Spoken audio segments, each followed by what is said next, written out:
TV रख के पास पागल हुई सास। आजकल वर्मा जी की पत्नी देवकी जी केबल पर रियलिटी शोज देख देख कर बहुत कुछ सीख रही हैं। जैसे आज तो वो सुबह सुबह बेसुरे आलाप ले रही हैं। सारे गामा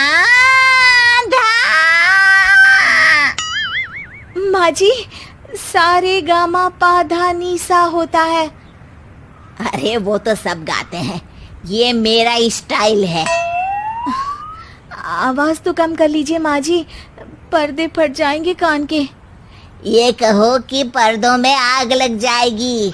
देखना, मेरी आवाज सुन के जज आग लगा देगी, आग लगा देगी, तू तो आग लगा देगी, ऐसा बोलेंगे।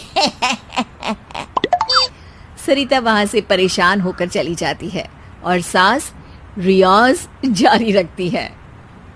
सारे गाओ, सारे नाचो। तभी बाबूजी दुकान से लौटते हैं। अरे देवकी, क्यों तानसेन बनी हुई है? कान से खून निकालोगी क्या? अरे क्या हुआ, रियाज तो करने दो मुझे। इसको रियाज बोलते हैं? ऐसा लग रहा है जैसे घोड़े हिना रहा है। घोड़े पे बैठ के ही बम्बई जाऊंगी मैं तो, जब जज साहब कहेंगे कि देवकी तुम मुंबई आ रही हो। जज साहब, वो अदालत वाले? अरे नहीं नहीं, बड़े लोग हैं, आप नहीं जानते हैं। ओ मैं तो छोड़ चली अपना ये देश, बम्बई मुझे प्यारा लगे। गाना गाती हुई देवकी चली जाती है और बाबूजी अपनी सरफिरी पत्नी के इस संगीत प्रेम की चर्चा करने बहू के पास चले जाते हैं। अरे सरिता बेटा, सुनो तो, ये तेरी सास को क्या हुआ है बेटा? सुबह तो अच्छा भला छोड़कर गया था इसे।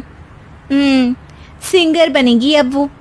सिंगिंग रियलिटी शो में जाने की सुबह से तैयारियां चल रही हैं इनकी। हाँ, अब तो कोयल के सुर मेंढक छेड़ेगा। हे भगवान, सद्बुद्धि दो इसे। इधर बाबूजी भगवान को कहते हैं और उधर राधा रानी प्रकट हो जाती है, देवकी की मोहल्ले की सबसे पक्की दोस्त। क्यों री देवकी, काहे इतना गला फाड़ रही है? कोई चीखने चिल्लाने का कंपटीशन है क्या? अरे ये देख, नया सिंगिंग शो, मैं भी गाऊंगी, हिंदुस्तान के दिलों की धड़कन बनूंगी।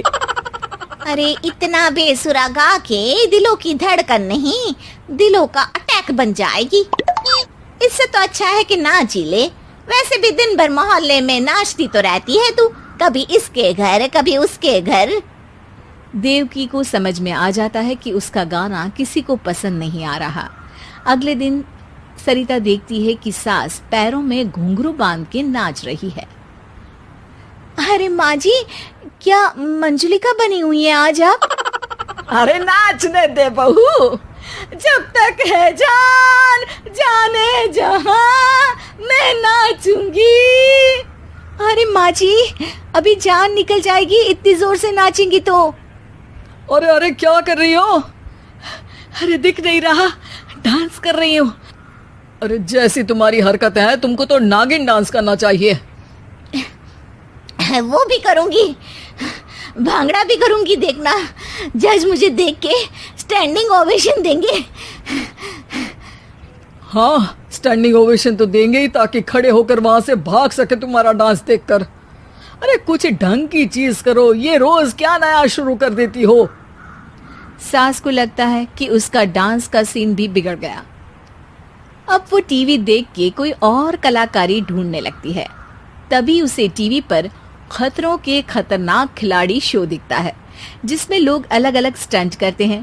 बस देवकी को नया काम मिल जाता है। अगले दिन सुबह देवकी डंबल लेकर कसरत करने लगती है। माँ जी, ये क्या कर रहे हैं आप?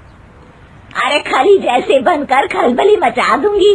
कल मैंने खतरों के खतरनाक खिलाड़ी देखा और सोच लिया कि मुझे वही जाना है। हाँ बस। तभी वहाँ बाबूजी भी आ जाते हैं। अरे इतना भारी डंबल, अरे गिर मत जाना कहीं लेकर। अरे चुप करो, तुमसे कुछ नहीं होता इसका मतलब ऐसा नहीं कि मुझसे भी कुछ नहीं होगा। मैं तो खतरों के खतरनाक खिलाड़ी में जाने वाली हूँ। हाँ, मैं तो इस शो में तभी गया था जब तुमसे शादी हुई थी। तुमसे शादी करना भी खतरों के खतरनाक खिलाड़ी में जाने से कम थोड़ी ना। अब चुप भी रहिए। अरे बहू, वो भारी वाला डंबल उठा कर ला तो। अरे ना माँ जी, आप संभाल नहीं पाओगी। अरे मैंने टीवी में देखा था, एक आदमी कार उठा लेता है, इतना तो मैं उठा ही सकती हूँ ना। बहू घबराते हुए भारी वाले डंबल माँ के हाथ में दे देती है। जैसे ही माँ दोनों हाथ ऊपर करती है, पूरे शरीर का बैलेंस बिगड़ जाता है और वो पीछे की तरफ गिर जाती है। डंबल जाकर टीवी में लगता है और टीवी फूट जाती है। माँ जी, उठिए माँ जी। बाबूजी बहुत तेज हंसने लगते हैं। बाबा बाबा, टीवी और बीवी दो टेंशन थे मेरे, आज एक कम हो ही गया। बहू भी सास को उठाते उठाते इस बात पर ताली बजाकर हंसने लगती है और देवकी फिर से गिर जाती है। और इस बार देवकी भी अपनी बेवकूफी पे हंसी रोक नहीं पाती।